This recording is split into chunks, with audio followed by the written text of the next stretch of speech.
Hello my beautiful people, ndabarakuje mwese mukunzi ba Eric Burundi TV aho muherereye hose. Waba uri mu Burundi canke uri hanze y'igihugu. Ndakubwira ati mwake namwiriwe bivanye na uherereye.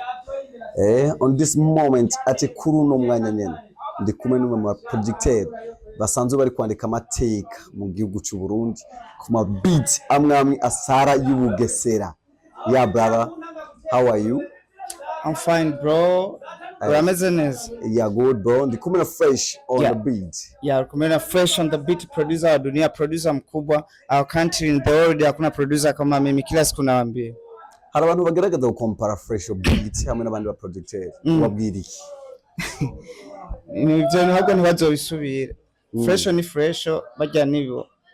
Bajya ndi ba producer ni bajya ba producer. Itandukanye hagati ya Fresho n'abandi ba projecteur ni rya. Cengo ibintu bitandukanye n'ivyabo. Ugerageza kuraba.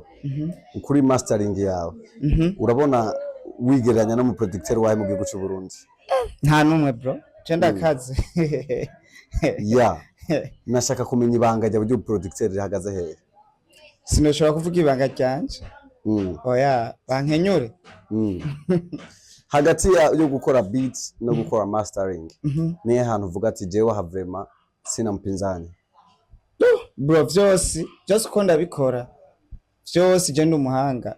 Umuntu yigishije Fresho beat ninde? So wanyigishije watangwe kunyigisha ibintu bya production ni ma Rehem Sauce Pro yaza benshi baramuzi. So ibindi nyene ndacembana nyene je nka jewe. Yeah, ndiyongeza. Ubuherutse watanguye uri producteur ukorera Liser Melody niko bivugwa. Inyuma y'imisi mike turabona wugure studio kwawe. Ariko benshi bakavuga ko material ari zijya nyene. Ico cyo kivuga ku iki? Oya Liser nga twaracanganya umutahe. So nanye nafise ibintu biharoze wiwe. Yeah. Ni umuryango. Hageza gukora beat cyangwa gukora umuziki akaza umukorera indirimbo muca muri hana gute? Oya nabwo turi hana. Bya ni ibintu by'umuryango twari hana gute bro? Hari abantu numva ngo ntibakwizera.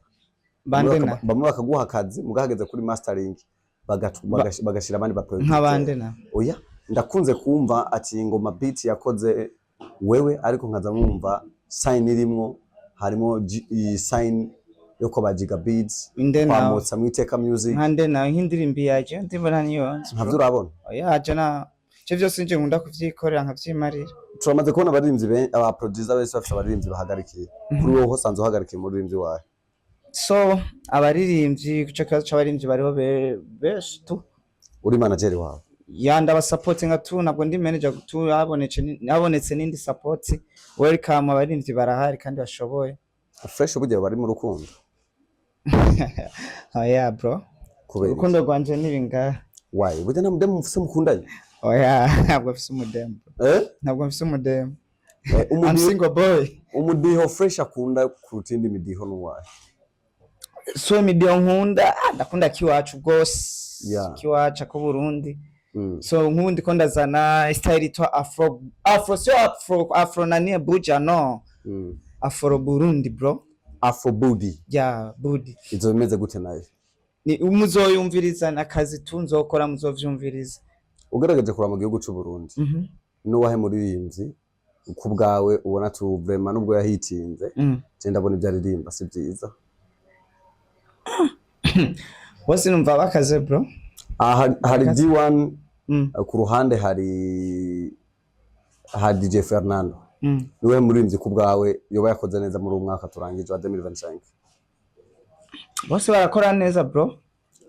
Bose barakora neza naho noga bose ko ni bisasu bro bari fresh. Kubwawe umuririmbyi ashoboye abameze gute? Kubwawe umuririmbyi ashoboye abameze gute? Umuririmbyi ashoboye. Umuririmbyi ashoboye so umuririmbyi ashoboye ni kuba wandika melody nziza, wandika neza. Yeah. Motsa ni umwe mu bagenzi bawe. Nawe ni producteur. Hariho Motsa, hariho Mike on track. Nuwahe ubona sumbu yundi? Ibyo vyonanira gutandukanya so ivyo nivyo abashabikije ngaho. Je numva bose bakora neza baratesa. So gusa ntibaranshikira. Nawe urabarenze. Ndabarenze gusa. Kutinya Nando Mike, Gerumaze ndo Mike bro. Yeah. Aranzi. And Mike mwahuriye muyi. Mwahuriye muyi. And Mike twahuye muri vyinshi bya mujama wanje bro. And Mike and the Marshall. X Factor. Yeah. Byazaje barazi ibikorwa byanje nubwo bikawusha. Yeah. Ibikorwa byanje byo barabibona baranabizi. Biramaze gushuka kareshwa n'umwana w'umukobwa. No, kubera je sometime mba nibere muri studio ivyo njo kurana n'abakobwa wapi nabwo biranshikira. Ugaragaje kuraba ikintu cyambere ukunda uvuye mu muziki ni giki? Ikintu cyambere ukunda ukuye mu muziki ni giki? No bro. Cyambere nkunda gusenga. Icyambere? Nkunda gusenga. Icya kabiri? Icya kabiri nkunda akazi kanje. Yeah. Okay, ari benshi bavuga aba producteur benshi mu gihugu cy'ubundi ko batungishijwe n'abarimvyi benshi usanga baba diaspora. Ati barabamuka bakora ama beats aba bakabari hamwe $. Kubwawe nawe wo burimo muri amazina aba producteur basanzwe bakora uko.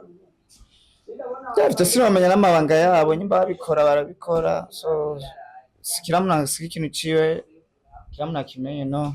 Abavuga yuko umuziki w'Urundi utariha wowe uvuga ko iki? Nibijuju nibigugu bande abo nabo ni bande? Hari abantu bavuga ko umuziki w'Urundi utariha. Ivyo bigugu ninde bavuga umuziki w'Urundi nturiha? Sati babayeho gute? Big Fizz abayeho gute? Rori rabayeho gute? Abi wabo? Hari umuntu yavuze indirimbo aha ntiyakiri kuko ariyo ndirimbo y'umwaka wa 2025. Ya ndirimbo bro iratesa kiriko yarakoze neza big up Kiriku. Ahari kirisese hari ahani. Uhumutu. Byose nibisasu bro statu. Kubwe nk'umuproducteur niyo ubona yugaye neza kusumiza. Yugaye? Byose mba numva zitesa.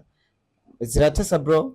Zose ziri ugaye ziri fresh. Uramaze gukora indirimbo. Ya mudogo yaragerageje, ya mudogo nyimba bamwita nyimba street beat yaragerageje. Street beat. Yeah, yaragerageje. Biramaze gushika mu gahura street beat nyene. Ujya bado yo kwanza je bro mini brand yule hatuwezi kukutana mpaka yeye mwenyewe nitafute. Sio kwamba wewe mtafute. Bro nishusha brand. Senda kaza bro. Yeah. Hari gano tugakoranye na Michael track. Aravuga yuko yigeze kuba ajya gubura ukuntu yokorera muri Iteka Music. Nawe iramaze kuba indoto yawe? No bro je ntabwo jenge nakwikorera je nka je ivyo byo korera abandi abantu bisijungo muri Iteka no bro. Motsa akora muri Iteka Music. Ya ni akora. Kubgawe Motsa n'umuproducteur wemera. Wemera? Ndamwemera bro. Arashoboye. Ariko ntakuruta. Ariko ntakuruta. Je nakubwiye our country in the world. Yeah. Kuna producer kama mimi bro, je ndakaze.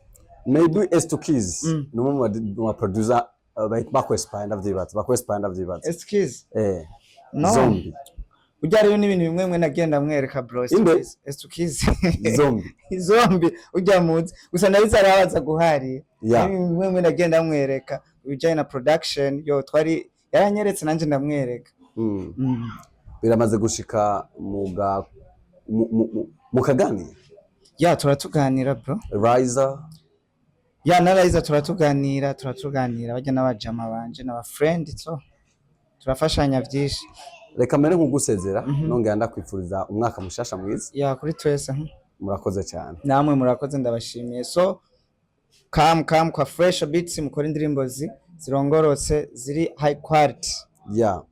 My beautiful people ahari kuri Eric Burundi TV utakanda subscribe wari kumwe na Jasimba from Side intare mu maniko aka Binirad and Sharpshooter nari kumwe na Fresho beats umwe mu producteur basonzo bari gukora ibintu bigakoreka ari muri top 5 producteur bakoze neza muri uno mwaka wa 2025 murakoze cyane.